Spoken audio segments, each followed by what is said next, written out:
Oh, what the fuck? Why does it keep doing that? Last time we did anything with Jenna was episode 27.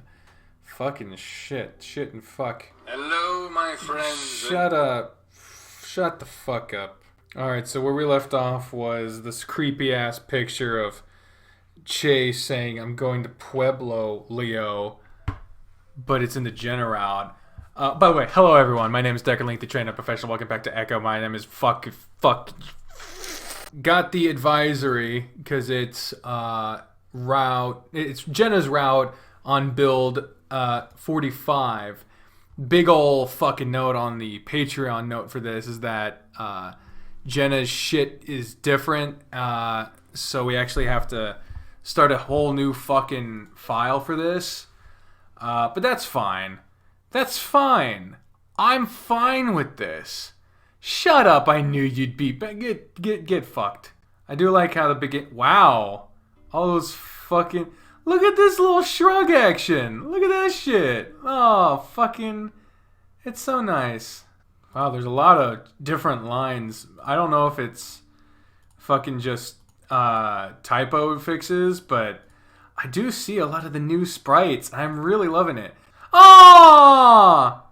Oh, look at the picture! Oh, it's nice. Look at these guys. I love seeing the games get their early days reworked when we have to go back through. It makes having to go back through in any way worth it because I get to see these games that started off so, in I don't want to say primitive, but, in earlier forms. I get to see them get developed, and it's so nice, because I spend years playing these games, and it's so nice. Oh, what the fuck? Oh yeah, there was the fucking... Our cracked-ass phone. Look at that creepy-ass hand, though. It's fucking freaky. Oh yeah, there was way more to this fucking route than... Oh. What the... Hold up, what the fuck? Okay, let's see this full transition into Thursday here. Thursday. There's a shit that's going to appear up on the side of the screen here. What the fuck? The fuck JoJo shit was that? I'm going to Pueblo, Leo. And that was the end of Jenna's route last time we saw it. And now... Let's actually fucking do this! We can actually play now! Yay! Woo! I stare through the grainy darkness. The motel room air is dry and stuffy. The air conditioner must be off. I look over. TJ is next to me in bed. He's curled up in a fetal-like position, his knees raised and his tail between his legs. TJ doesn't usually sleep like that. Leo lays in the bed across from us. He's laying on his back, his form perfectly still.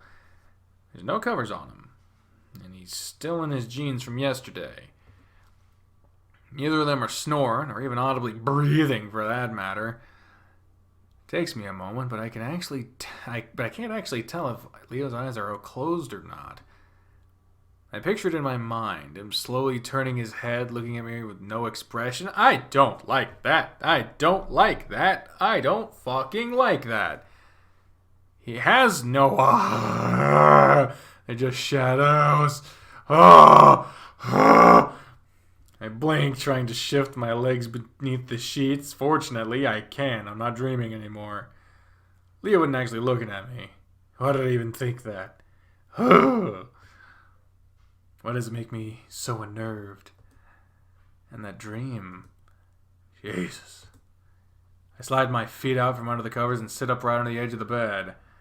Maybe a splash of water will make me feel better. Though I could really use a dip in an actual pool. In Pueblo, there's so many of them around, I take it all for granted.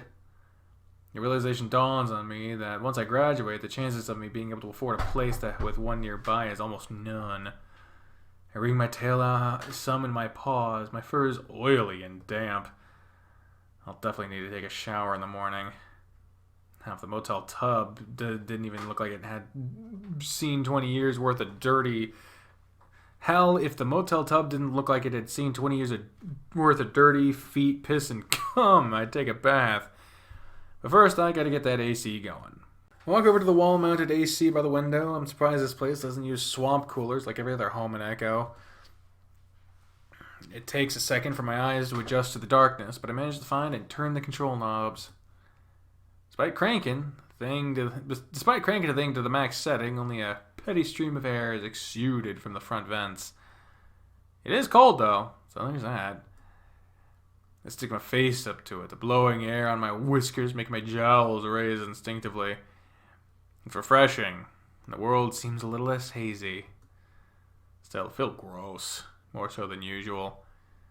I remember on Saturday morning, I woke up super early to clean myself, trim my facial scruff and head fur, and just look as presentable as possible. Didn't really know who I was trying to impress. Maybe show everyone that I was all well adjusted and normal now. All the grooming work I performed didn't last 4 hours in the hot car ride up to Echo, though. Especially when the AC went out all the way from Gulch City to Route 93. I was excited to see everyone again, really. Rose-tinted glasses and all that sort of thing.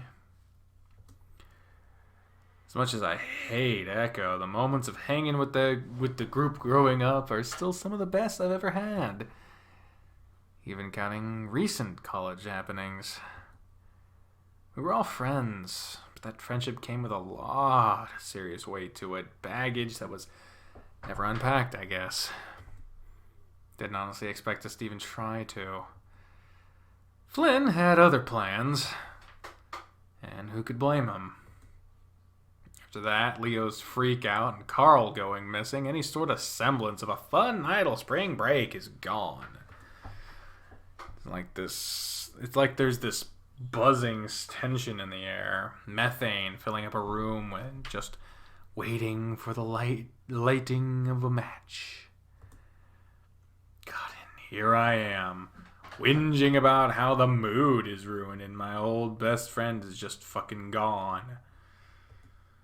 The hell was I honestly expecting?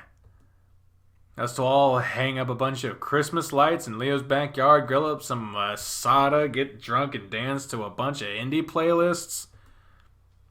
And of course, I'd fantasized about some sort of brief reunion with Leo. I mean, that's natural, right? What I didn't expect was this whole thing with Jenna. I'm still sorting out how I feel about it all. I glance briefly to my camera bags at the end of my bed. I have a feeling I'm not going to get much done for my project. With some reluctance, I pull my face back from the cooling vents and head to the bathroom. Try to shut the door behind me quietly, but it's still pretty loud. I look at the sink and realize that it isn't going to cut it. I tug off my shirt and underwear and place them on the edge of the counter. At home, I just throw them on the floor, but I don't really trust how clean the linoleum is here. I step into the shower. It gets hot quick, so I fiddle with the handle some. There's some red fur tucked in the corner, so I'm guessing Leo took one earlier as well. I was worried the police would come by his place, so he insisted on staying here while we searched for Carl. I remember him and I used to take hour-long showers together back when my family was out of town. My parents had one of those walk-in Roman-style showers with marble tile. He thought it was the coolest thing. I bend down and pick up the tiny complimentary shampoo bottle from the rack and begin to lather the contents into my fur. Not exactly the best for specifically my type of fur, but it'll work for now. I bet Jenna would have loved that shower. She had to use an outdoor one for most of her life, as I recall. I think she lives off campus now in a studio apartment she picked out. I've never actually seen it. She probably splurged with her full ride money and got something really nice. But it beats the hell out of the communal dorm showers, which are not as sexy as porn makes you believe. I begin lathering further down, and the mental image of Jenna's golden form, slick with water, sticks in my head. Cup myself, squeezing a bit. I'm starting to get hard.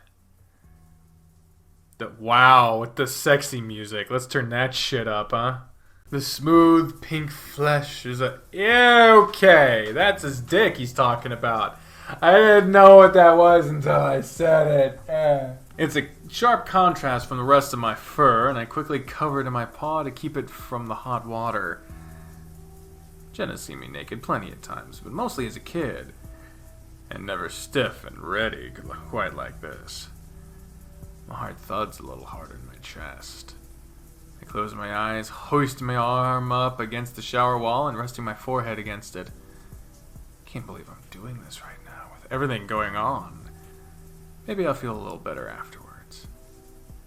Jenna has that effect on people after all. I feel myself smiling a bit, swaying my tail some as I begin to, wow, okay, he's jerking off. Yeah, I mean, that was kind of implied, but he's yeah, there he goes. He's jacking it for Jenna. Now we're back in the room. I step out of the bathroom in my towel.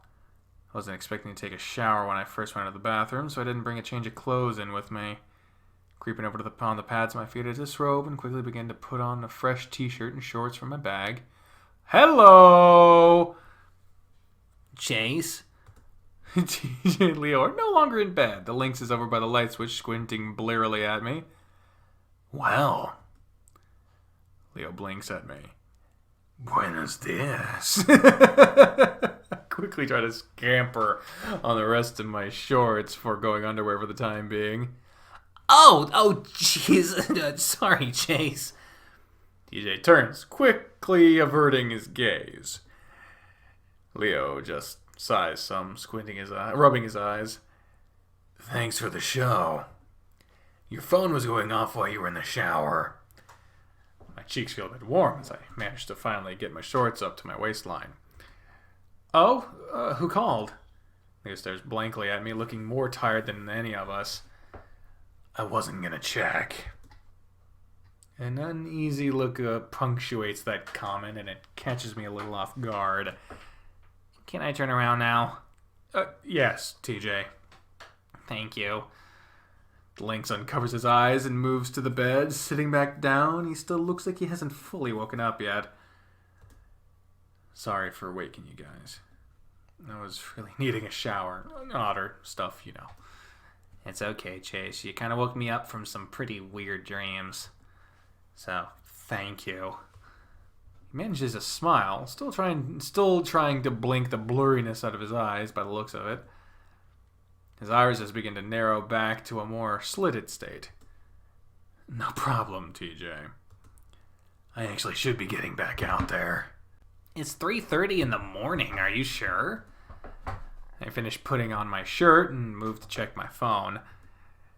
Yeah, I'm sure. Man, when I find that goat, I swear to God. He stretches, apparently. He stretches. Aren't I adorable? Just shoot me. He stretches some before stifling a yawn. Not gonna let him out of my sight for a month. It's a text from Jenna. Hi, Chase. I can't sleep, so I'm heading back to the motel. If you're up, do you want to go out looking with me? I'm feeling a little better after my shower, so I send Jenna a quick text agreeing to help with the search. What does it say? TJ cants his head, peering at me with a sort of dazed, curious look. Jenna was having trouble sleeping, so she wants to go out searching. Leo looks up at me, his expression indiscernible. Isn't it kind of dark to try to look for him? I mean, not that I'm trying to dissuade you all, just seems kind of harder. It's that whole 48 hours thing. The harder we look now, the better. Sitting back and praying everything will work out won't do any good. TJ's eyes widen some, looking a bit taken aback. His jowls twitch some, feeling looking down at the sheets between his legs. There's a knock at the door. The sound of jingling keys can be heard coming from the other side. There's a scratching noise of metal on metal, the door being unlocked. After a moment, it opens. Jenna steps out from the darkness, rubbing her arms some, making a beeline for her bag. I jack it to that. I'm just saying. Oh, just shove Leo out of the way, why don't you? Hey, TJ. Chase. Leo. She nods to each of us in turn before beginning to rifle through her belongings. Aren't you supposed to be keeping watch at the house? Aren't you supposed to be in jail? Ooh! Ooh! Ooh, that's a specimen's ball! GJ makes a noise that sounds like he just choked on his own spit. I try to avoid looking directly at Leo. He doesn't say anything, though I hear the bed he's sitting on creak audibly. He takes out 2 water bottles, tossing one to me. I only barely catch it, mainly because it stopped by my nose first. Ow. My snout tingles with the aftershock. My nose feels wet for some reason, though when I reach up, there's no blood. Must be the burst of blood vessels. Oh. He stops with a brief amused huff, looking apologetic. You're still trying to wake up, I see. You think that's funny, just walking in and hitting him with that? Oof. Leo's crackling baritone comes out in a few decibels too loud, his tone stern, his stone turn, like a scolding parent or a bolding scarant. That has a way of catching everyone's attention. That wasn't the intent. There's a pause. Leo about to speak again, but Jenna managing to cut him off before he can. Speaking of, we're going to check in with Duke, see if he knows anything. Leo's jaw shifts. He's trying to speak, but the words don't come out. He leans back, then forward again. Have fun. Chase, you all set? She looks at me, expectant. I guess she's ready to go. Oh, yeah, sure. I force a smile, trying to downplay the cavalcade of tension the room has become. Goodbye, guys. See you later. DJ seems to be doing the same. Leo just stares. We'll text you some updates in a bit. Jenna pats my shoulder once before heading out.